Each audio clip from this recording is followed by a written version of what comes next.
Hi everyone, Crista Cowan here with another episode of The Barefoot Genealogist. Today I am just going to give you some quick tips for increasing family history collaboration. One of the things that we realize really quickly when we get involved in family history is that it's really easy for this to become a solitary pursuit.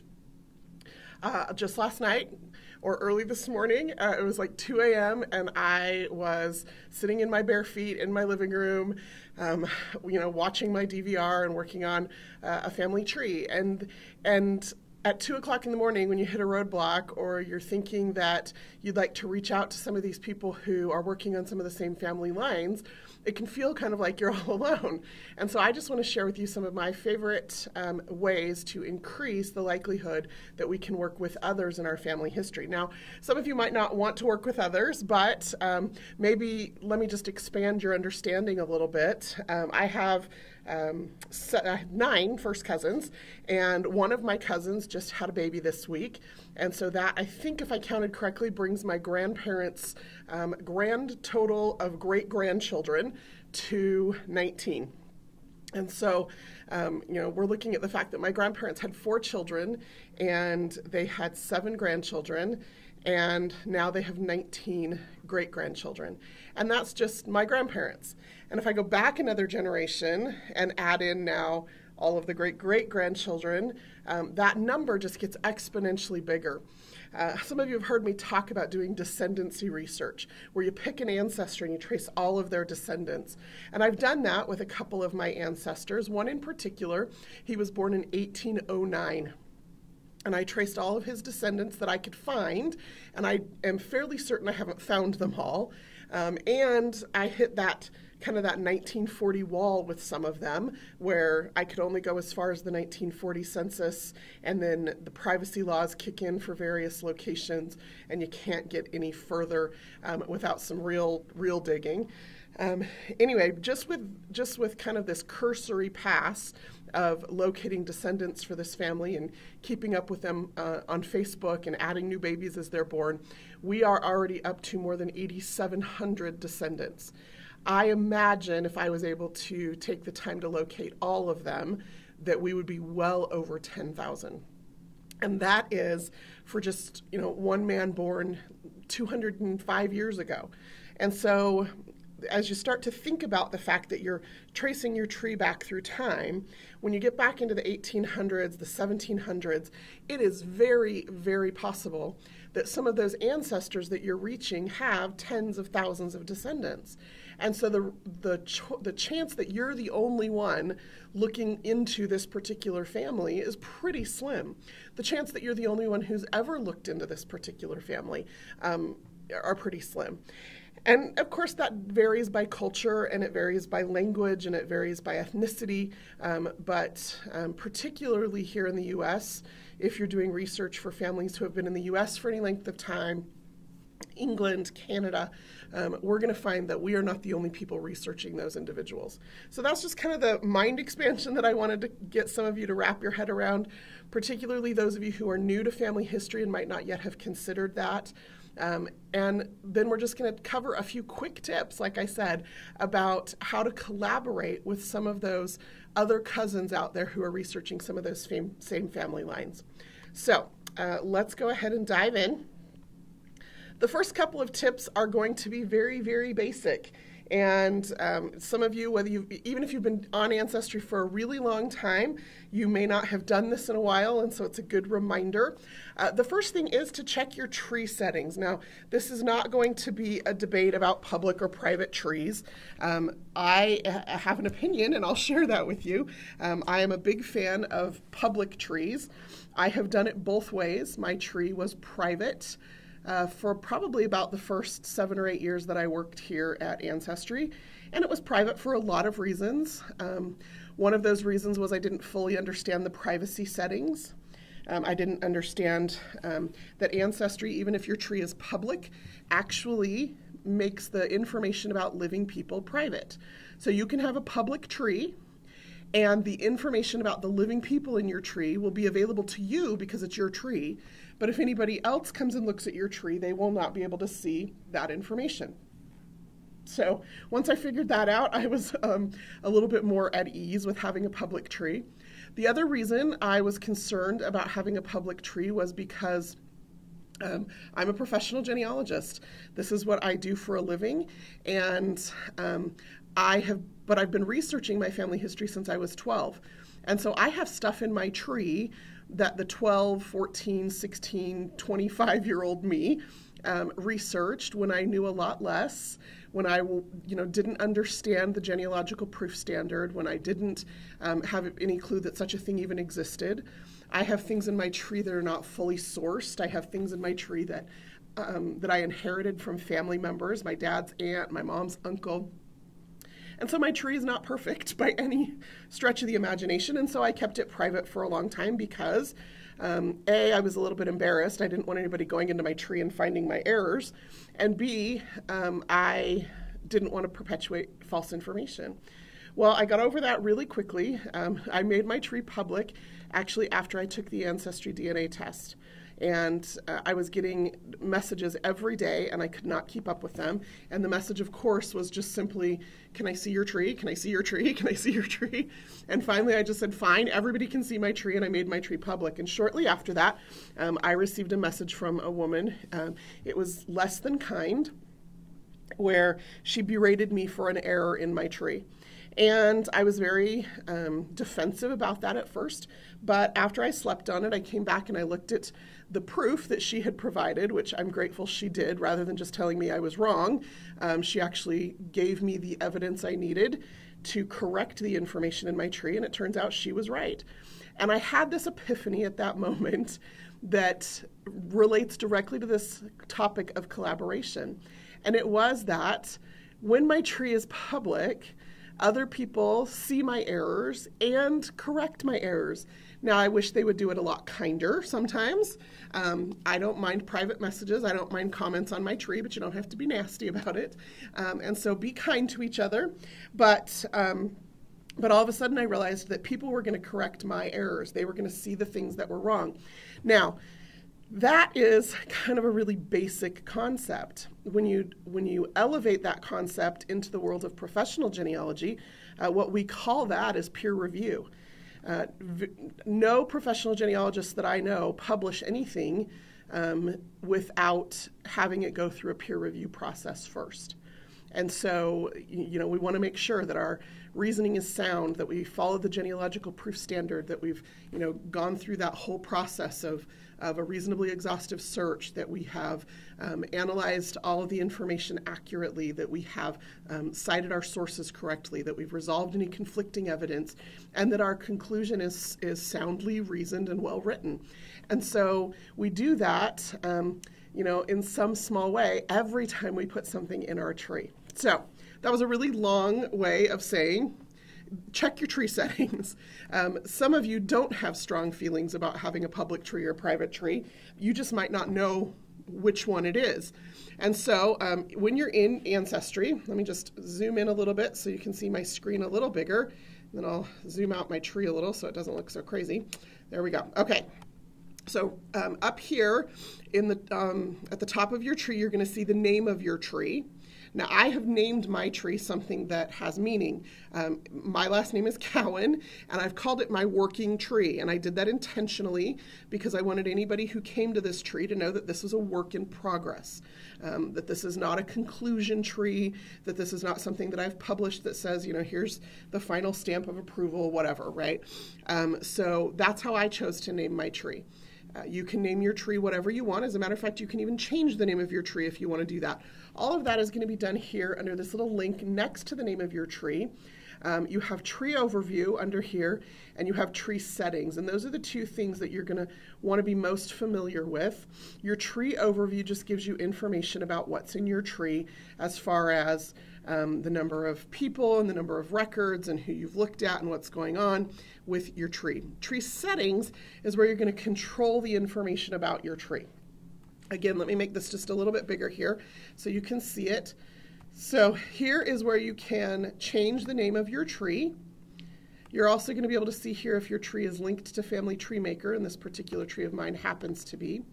And then you can also add a tree description. And so here's where I have just put a little statement about how my family tree is a work in progress and that I'm continually working on it, and that people should use my tree for clues to their own family history research, and I'm happy that they do, but that I would like them to contact me if they see anything that is inaccurate in that particular tree. So that is on your tree info under tree settings is where you're going to have your tree name and your tree description, and both of those are going to be public information even if your tree is private. So the name of your tree and your tree description is something that other people can see. The next tab here is going to be your privacy settings. And under privacy settings is where you're going to see your option to either make your tree public or private. Now, whatever radio button is clicked at the moment, that's the state that your tree is currently in. Okay, and we do explain there the information about living people, some benefits of having a public tree. Underneath that, you have the option of moving your tree to private. And then if you select to have a private tree, you have an additional option to prevent your tree from being found in searches. Now, I don't want to talk too much about that because it kind of defeats the point of today's topic, which is collaboration. If you prevent your tree from being found in searches, nobody will even know that a tree exists or that you have one. If your tree is private and you have not checked this box, that just means that somebody could do a search and they would get a search result under private trees that says this person you just searched for exists in this tree, but we can't show it to you. You'll need to contact the tree owner in order to get permission to view this information. And so it does require some extra work, both on the part of the searcher and on the part of the tree owner, in order to manage some of that collaboration. And if you are up for that, then that's great. I decided that I was not. That's not something that I want to mess around with. I just made my tree public so that everybody can see it. Now, the final tab here under your tree settings is sharing. So if your tree is public, what that means is that anybody on Ancestry can see your tree, anybody who has an Ancestry subscription. And it doesn't matter if it's a US subscription or a UK subscription or whatever the case may be. If they have a subscription anywhere, they're going to be able to see anything that is in public trees, and they're going to be able to see if a person they've searched for exists in a private tree. Now, sharing allows you to share your tree with people who do not have Ancestry subscriptions. So if you have a family member that you want to collaborate with, or you want to share your tree with other people out in your family, or other research collaborators who don't have a subscription, or if your tree is private and you want other people to be able to see it, then sharing is where you're going to go to do that. And you can invite people and you can change their role. And I won't go into detail about those roles, but if you just click the little information icon there, you'll see what they can do with each one of the roles that you can assign to them as an invitee to your tree. So check your tree settings. Some of you didn't know such a thing existed. Some of you had no idea, or hadn't looked at it in a long time, and so you might just want to consider some of those tree settings, maybe update the name of your tree or your tree description while you're going. Next is your profile. So every single one of you has an Ancestry profile. You may never have done anything with that profile. Again, you may not have even known that such a thing exists, but check your profile. I'll show you where to do that in just a minute, but let me just give you a quick bit of information about it.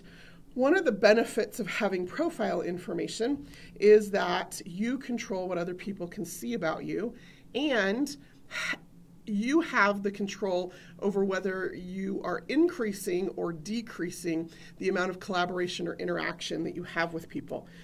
We can be inviting or we can be off-putting, and sometimes it takes a little bit of finesse to understand the difference. So let me just share with you a couple of tips about your profile. First thing, you're going to find your profile under your username over here on the top right-hand side of the Ancestry homepage. There you're going to see your member profile.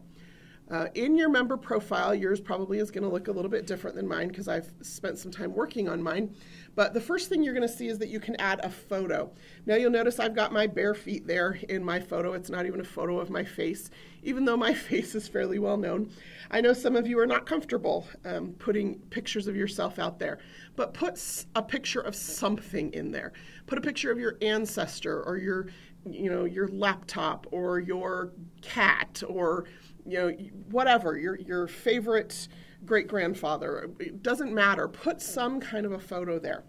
One of the things we've discovered is, and this is pretty true broadly across most internet experiences, but also in Ancestry, is that people who have a photograph attached to their profile receive more interactions, and it's exponentially more interactions with people in the community than those who do not. Okay, so I don't know what it is, something psychological. We look at a profile or we see somebody else's face or feet or cat, and we're more likely to interact with them than we are to somebody who just has the default icon. And that's true on Ancestry, it's true on Facebook, it's true on Twitter. Anywhere in the social community, that has been proven to be true. So just add a photo there. It makes you recognizable, it makes you memorable, and it increases the likelihood that people are going to reach out to you. Now, your username, you have full control over that as well. Now, some of you, your username is the first part of your email address because that's the default when you sign up. Some of you have actually changed it to be something, clever or whatever. I would encourage you, and this is, again, my opinion, but it's backed up by some statistics. I would encourage you, if you are comfortable with that, to use your real name. Studies have shown, statistics show that people interact with other people when they're using their real name more often than if they're using some kind of a, kitschy screen name or something that's unrecognizable or not recognized as a name. And so use your name where possible. You can see this is actually my username for this account. So it is all smushed together with a number 1 at the end, but it is my name. And that's important. Now, you can also add a little paragraph about yourself. You can come in here and you can update information about your research. You can update things you're looking for and where. You can determine here if you want your tree to be visible to other people. You can select your favorite message boards. There's all sorts of things you can do here on your profile. But at the very minimum, photo, name, quick description. Now, one of the things that everybody can do under the search menu is you can actually search the member directory. So it allows you to go out and search for other users based on either usernames or research interests. More importantly, when you're on somebody's tree, the thing that happens is you're going to see their username. So right here on my tree where it says tree pages, if you were to come look at my tree, it would have my username. And then you could click on that and it would give you information about me and a means to contact me. So let's talk next about contacting other users. One of the fastest ways to increase collaboration in family history is to send messages and to respond to messages. Now, I'm not saying you have to, get a new pen pal or strike up a long-term relationship if that's not what you're interested in. But if you are copying information from somebody's tree, maybe a good idea, not necessary, but maybe it's a good idea to reach out and just tell the person thank you. I saw you had these photos of our common great-great-grandfather on your tree. I copied them. How are you descended from him? Or, I have some other information that came down in my family line. Would you be interested in this? Just exchange of information, exchange of thanks, acknowledgement of each other. And again, some of the reasons for that are sometimes you have no idea what people have offline. And sometimes you have information that will benefit others. And I am a firm believer in genealogy karma, and I don't know another phrase for it, but basically, as I give things to the community, and by the community I mean my family, right, third, fourth, fifth, sixth, eighth cousins, as I freely share that information, I have found that new information, new family artifacts, photographs, details, files, things that have been lost to time and are not available any other way have come back to me, more than double. And so the idea is not, I'm going to give to get, but the idea is when you give, you do get. There is so much information out there. I've told the story before, I'll just tell it in brief. I have an online cousin who I connected with through DNA who had 3 people in his family tree. And that was certainly it wasn't even enough to really know how we were related until I did more research on his tree. But once I figured it out, I just sent him a message. Now, there are a couple of ways that you can do that. Again, as I mentioned, the fastest way is when you're viewing somebody's tree, you just click on their username, which will be next to their tree name, and then there will be a contact button. And so I sent him out a message and I just said, I looked a little bit into your family tree. I think I've got this information correct. Is this your grandmother? If it is, then this is how we're related. And I sent that message at like 2 or 3 in the morning. Apparently that's when I do my family history research. I sent the message at 2 or 3 in the morning. And before I woke up the next morning, I had a response from him with a photograph that I had never seen before of the great-grandmother that I am named after with 2 of her sisters when they were children and their father. And that was so significant to me, just to be able to have that photograph. I only had one other photograph of her. She died when my grandpa was 2. He died when my mom was 17. Not a lot of contact with that family, but for whatever reason, this cousin, who was a descendant of one of her sisters, had this photograph that had been passed down in his family. And so he was able to share that with me. And that was super meaningful to me. As a matter of fact, I would go so far as to say that every message I had sent, and I send dozens, every message that I had sent over the preceding months, if nobody had ever replied ever, that single reply made it worth the consistent effort to reach out to other users. So send messages to each other, reach out and connect, and be willing to share information, and you just never know what you're going to get back. Now, with that said, I also have to play the other side of this coin, which is respond to messages, people. One of the biggest complaints that we get repeatedly is other users don't respond to messages. And true, I understand there will be some people that don't respond for whatever reason, right? And we all have our reasons at various times and seasons in our lives. Maybe the account holder has passed away at the extreme end of it, but maybe just life has happened. Maybe they're dealing with illnesses with themselves or family members. Maybe they, just have taken a break from family history. Even if you see that they have logged into their Ancestry account every single day, that doesn't mean that they are in the right space to be collaborating or responding. And so just give people some time and some space. I have had people respond to messages 6, 8, 10, 12 months later. I myself am sometimes a little slow to respond, although I am trying to be better. So with all that said, up here again on the top right next to your username, you're going to see a little envelope icon. If you click that, you will see the messages that you have, and you can click See All Messages, and it will take you to your Ancestry inbox. I try to answer messages at least once every other week. That doesn't mean I get through them all, because sometimes a single message from a cousin will send me down a rabbit hole of research that, eats up hours of my time during the week. And then I realize I haven't even responded to them. They asked me a question and I started researching it, and then I never responded. And that was just one message. And sometimes, like I said, I get, lots of messages. And so I do try to go through my inbox at least every other week and respond to those messages as I can. But I'm on Ancestry every single day. But that's not because I'm doing my own research necessarily. Or it's because I'm working on something else and I figure, I'll get to that branch of the family a little later. So one of the things I am committing to be better at is at least just responding, letting people know I've received their message and that I will respond when I can get to it. In the meantime, hopefully they'll be a little bit more patient with me. So send messages, but also check to see if you have messages and respond to those messages where necessary. Okay, last thing for today, I just want to talk about finding an online community. Now, there are lots of offline communities, and that's a topic for a whole nother day. Lots of genealogical societies and special interest groups at libraries and in senior communities, and lots of ways that you can get involved in a physical genealogy community with people who get it.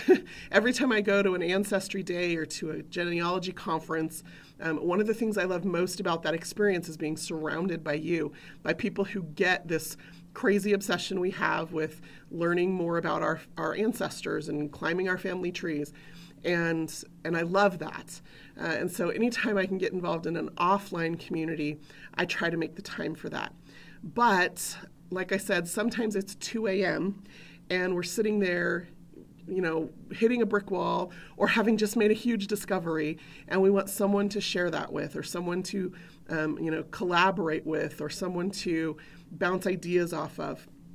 There are dozens and maybe probably hundreds, thousands of online communities. I just want to highlight a few that are sponsored by Ancestry, where you can go to find your tribe of people who get it, and people who are oftentimes more than willing to help. One of the things I love about the genealogy community is that they are so willing to help each other. To just, I watched a conversation unfold the other day on Facebook where somebody mentioned that they needed research done in a particular state and they didn't know if they were ever going to be able to get there. And somebody else piped up and said, well, I live right by the state archives. What can I do for you? I love watching those kinds of things happen. And again, genealogy karma, right? It doesn't even have to be our own family, and sometimes it comes back to us. So a couple of places for online communities. The first one is actually called the Ancestry Community. So under the Help button on Ancestry, you're going to see a link for our community. And there you're going to find a couple of different things I'll just highlight very quickly. One is the contribution community. So places where you can go to contribute to family history, to give back to the community. The World Archives Project, if you're not familiar with that, you can learn about that, where anybody that comes and indexes records, the records that are indexed by this community are then made available for free on Ancestry. And because of this particular community, we have hundreds of free databases on Ancestry that require no subscription at all. The next community here for contribution is Find a Grave. If you're not familiar with Find a Grave, I would encourage you to do that. But millions and millions of people in communities all over the world who spend their time to go out and photograph cemeteries and then upload those photographs so that they are, again, freely available for all. We have a whole collaboration tab here that you can explore that gets you into some of the member trees and member connect and the member directory, some of those community things, some of those community tools. Message boards. There are message boards for every county in the United States, Canada, and England. There are message boards for countries and regions around the world. So based on locality, you can go in and find other people who are researching in that same area who might have information about particular archives or records that are available offline, or how to use some online records for that particular location. The message boards also have surname boards, and there are tens of thousands of those where, every possible surname and sometimes multiple spellings of a single surname. People who are researching it go and post information there. And sometimes they are just queries, people looking for information, but sometimes you get these gold nuggets of somebody who, found a family Bible at an antique shop and purchased it, and at their own expense, and then at their own time, they went through and transcribed the information into that family Bible and posted it on the surname board for that particular surname, the surnames that were mentioned in that particular family Bible. That's just one example of ways that I have seen the surname message boards used. I have found amazing connections in there, not just with living individuals, but information about deceased individuals in my tree as well. And then we have the Ancestry support community, which is kind of like a help center. It's a way for you to get help. It is broken out by different topics. So you'll see here, if you're just getting started, you can come in here and read about other people's getting started questions, post your own. If you have questions about any of the products or services on Ancestry, if you have questions about search or specific records, or you need research assistance, or you want to know about Ancestry DNA or Family Tree Maker, or if you want help navigating the new Ancestry website, there's entire communities built around each of these topics. And so you can go in and you can read the things that they have been communicating with each other, or you can contribute your own information or ask questions. The final community that I just want to point out, and like I said, there are hundreds, these are just a couple that Ancestry supports, is Ancestry has a Facebook page for all of the regions or countries that we are involved in. And so if you go to facebook.com/ancestry, it will take you to whichever regional Facebook page is applicable based on where you live, where your IP address is connecting through. If you scroll down on this page, one of the things that you will find, well, a couple things. You'll find posts from Ancestry, and you can engage with the community that way. And here's where we try to highlight new collections or new research opportunities or educational opportunities. You'll see the list of upcoming events, things like these videos, the Native American Heritage Month Facebook chat we're doing this afternoon. That's where you can keep up with those calendar of events. And then we have a link here for visitor posts. So that's where you can post something to our Facebook page, and either our member services community, our member services team will respond, or the community responds. It is an open Facebook page, so anybody can respond. And that is just another way to interact with the community. So 4 quick things you can do that I hope you will consider just to increase your opportunities for collaboration, to increase your visibility a little bit, to reach out and get involved in the community. And there's lots of different options. You don't have to do everything, but I hope that everyone will do something because, again, one of the things I have found in the genealogy community is that they are very generous. They are willing to help each other out, whether the research pertains to their own family or not. I have received some of my best brick wall assistance from members of the community as I have reached out and gotten involved. And I've been able to contribute in ways that are really meaningful to me. So I hope you will figure out what those meaningful ways are to you and have fun with it. Until next time, this is Crista Cowan. Have fun climbing your family tree.